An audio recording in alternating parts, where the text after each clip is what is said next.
नमस्कार, रेडियो रिमझिम से प्रस्तुत है स्थानीय हालचाल। पहले मुख्य हालचाल। सदर अस्पताल का जिलाधिकारी ने किया औचक निरीक्षण। चनावे जेल में बंद कैदियों से अब हो सकेगी ई मुलाकात। अंतरराज्यीय एटीएम फ्रॉड गिरोह के 3 अपराधी गिरफ्तार। होली को लेकर की गई शांति समिति की बैठक और निर्वाचन की तैयारी में जोर शोर से जुटा जिला प्रशासन। स्थानीय हालचाल के इस अंक के साथ मैं अनिकेत मिश्र। अब हालचाल विस्तार से।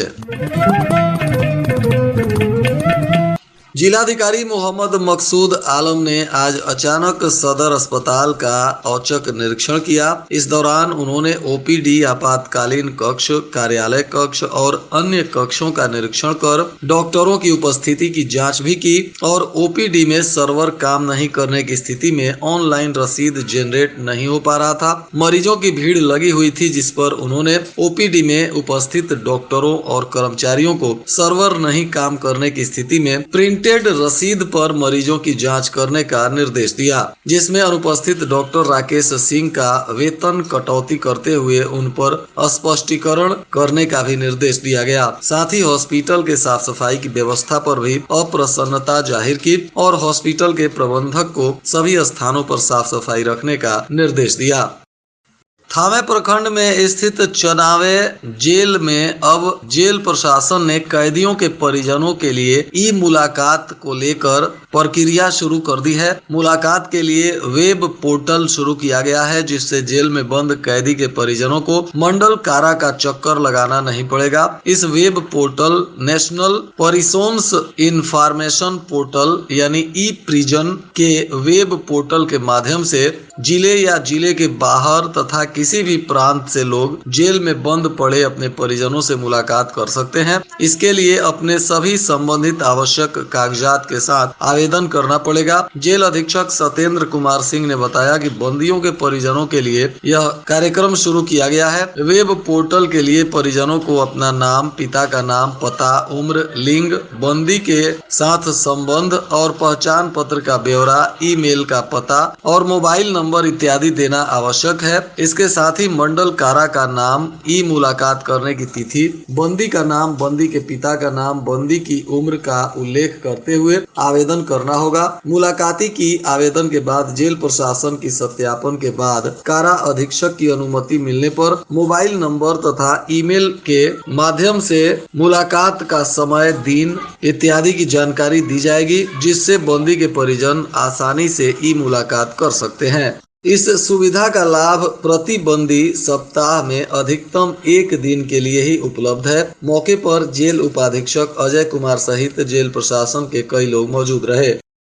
एटीएम कार्ड बदलकर लोगों के खाते से रुपए उड़ाने वाले दिल्ली के 3 साइबर अपराधियों को थावे पुलिस ने गिरफ्तार कर लिया, जिन्हें बुधवार को न्यायिक हिरासत में भेज दिया गया। गिरफ्तार साइबर अपराधियों के पास से 24 विभिन्न बैंकों का ATM card, 5 SIM card, 3 mobile और चोरी का एक वैगन आर कार भी बरामद हुआ है। इन अपराधियों के द्वारा पहले भी गोपालगंज जिले में अपराध की घटनाओं को अंजाम दिया गया है, जिस पर लेकर पुलिस अनुसंधान कर रही है। तीनों साइबर अपराधी दिल्ली के रहने वाले हैं। पुलिस ने गश्ती के दौरान गुप्त सूचना के आधार पर थावे में छापेमारी कर तीनों को पकड़ लिया और इनसे पूछताछ के बाद पुलिस ने इस पूरे रैकेट का उद्भेदन किया है। गिरफ्तार आरोपी चंदन दुबे, अमरेश कुमार श्रीवास्तव तथा नीरज श्रीवास्तव बताए जा रहे हैं। ये तीनों दिल्ली के अलग अलग क्षेत्र के रहने वाले हैं। इस मामले में आज पुलिस अधीक्षक स्वर्ण प्रभात ने जो जानकारी दी, उसके अनुसार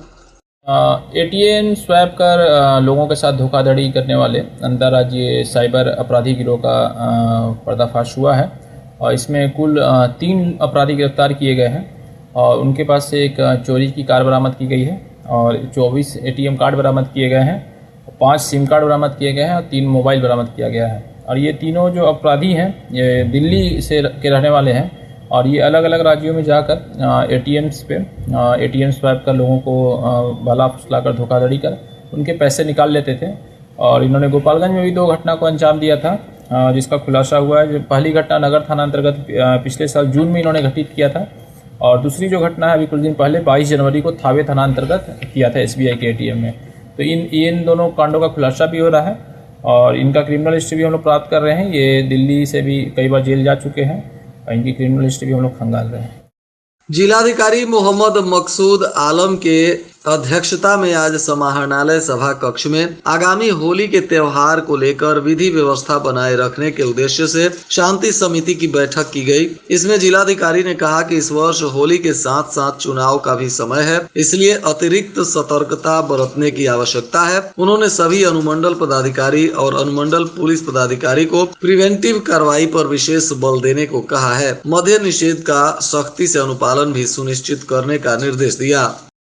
इधर चुनाव को लेकर भी जिला प्रशासन ने जोर शोर से तैयारियां शुरू कर दी हैं। विभिन्न कोषांग, सहायक निर्वाची पदाधिकारी एवं अन्य स्तरों पर स्वच्छ और व्यवस्थित चुनाव के आयोजन को लेकर आवश्यक तैयारियां की जा रही हैं। जिला पदाधिकारी मोहम्मद मकसूद आलम ने आज विभिन्न कोषांगों के द्वारा किए जा रहे कार्यों के बारे में एक एक कर जानकारी ली तथा कई आवश्यक दिशा निर्देश भी दिए। कार्मिक कोषांग को जिन कर्मियों के डेटाबेस में बैंक खाता नंबर की त्रुटि है उसका निस्तारण कराकर शुद्ध सूची तैयार करने को कहा गया। प्रशिक्षण कोषांग को अंतिम रूप से प्रशिक्षण कैलेंडर तैयार कर कर्मियों को ससमय प्रशिक्षण देने का भी निर्देश दिया गया। EVM कोषांग को प्रशिक्षण कार्य हेतु प्रयुक्त होने वाले EVM के सीरियल नंबर के साथ आदेश निर्गत करने का भी निर्देश दिया गया। साथ ही सभी राजनीतिक दलों के साथ भी इसकी जानकारी साझा करने की जानकारी दी गई। बगैर जिला निर्वाचन पदाधिकारी के लिखित आदेश के EVM का कोई भी मूवमेंट नहीं होगा। इधर 2024 वर्ष के दूसरे राष्ट्रीय लोक अदालत की तैयारी में पूरी टीम जुटी हुई है। 11/5 को व्यवहार न्यायालय परिसर में यह दूसरा राष्ट्रीय लोक अदालत आयोजित होगा, जिसको लेकर प्रतिदिन बैठकें चल रही हैं ताकि अधिक से अधिक वादों को इस लोक अदालत में निष्पादित किया जा सके। विश्व गौरैया दिवस पर आज जदयू नेता प्रमोद पटेल ने कहा कि गौरैया प्रकृति की सुंदरम संरचनाओं में से एक है। गौरैया को इस धरती पर चहकने के लिए संरक्षित एवं आदर्श वातावरण देने की जरूरत है। जिलाधिकारी ने कहा कि डिस्पैच सेंटर के वज्रगृह में 24 घंटे CCTV कैमरे से निगरानी रखी जाएगी। साथ ही एक सेक्शन पुलिस बल भी तैनात रहेगा। सभी सहायक निर्वाची पदाधिकारी इसे सुनिश्चित कराएंगे। चुनाव से संबंधित किसी भी पॉम्पलेट, पोस्टर पर मुद्रक एवं प्रकाशक का नाम अनिवार्य रूप से मुद्रित होना चाहिए। इस संबंध में सभी अनुमंडल पदाधिकारियों को अपने क्षेत्र अंतर्गत सभी प्रिंटिंग प्रेस के साथ बैठक कर इस आशय की जानकारी देते हुए इसका अनुपालन सुनिश्चित करने का भी निर्देश दिया गया। थावे पुलिस ने शराब के नशे में हंगामा करने वाले व्यक्ति को गिरफ्तार किया है। यह आरोपी गजाधर टोला गांव का अमित कुमार शाह उर्फ अमित शाह है, जिसे पुलिस ने न्यायिक हिरासत में भेज दिया। बिजली विभाग ने आज थावे क्षेत्र में कई जगहों पर छापेमारी की और 40 उपभोक्ताओं के कनेक्शन को काटा है, जिन पर काफी बिजली के बिल बकाया होने की बात बताई जा रही है। भोरे के दुर्गा मंदिर प्रांगण में बुधवार को जन कल्याण मंच के तत्वाधान में सामूहिक यज्ञोपवीत संस्कार का आयोजन किया गया, जिसमें वैदिक मंत्रोच्चारण के साथ 1 दर्जन बटुकों का उपनयन संस्कार हुआ। बताया जा रहा है कि 20 वर्षों से जन कल्याण मंच के द्वारा इस संस्कार को जीवित रखने की दिशा में सामूहिक यज्ञोपवीत संस्कार का आयोजन किया जाता है। रेलवे पुलिस ने गोरखपुर पाटलिपुत्रा एक्सप्रेस ट्रेन से 60 लीटर शराब बरामद किया है। इसमें तस्कर के गिरफ्तारी की जानकारी नहीं है। बिशंबरपुर पुलिस ने 310 पीस टेट्रा पैक शराब के साथ 4 तस्करों को गिरफ्तार किया है, जिन्हें पूछताछ के बाद न्यायिक हिरासत में भेज दिया गया। गिरफ्तार आरोपी मोतिहारी के कोटवा निवासी विवेक कुमार, जादवपुर के बलुआ टोला गांव निवासी बिट्टू यादव और कुचायकोट के दलिया गांव निवासी राम इकबाल कुमार बताए जा रहे हैं। बैकुंठपुर थाना क्षेत्र के धर्मबारी गांव में एक अनियंत्रित वाहन के चपेट में आने से 13 वर्षीय किशोर गंभीर रूप से घायल हो गया, जिसका नाम अंकित कुमार है। इसका इलाज सरकारी अस्पताल में चल रहा है। वहीं बैकुंठपुर के बसहा गांव में आपसी विवाद को लेकर मारपीट हो गई। इसमें 31 वर्षीय अरविंद भगत घायल हो गया। इसका भी इलाज सरकारी अस्पताल में चल रहा है। बैकुंठपुर के बनकट्टी गाँव के समीप स्टेट हाईवे पर हुई सड़क हादसे में 55 वर्षीय अधेड़ शंभू कुमार घायल हो गए हैं। इनका भी इलाज सरकारी अस्पताल में चल रहा है।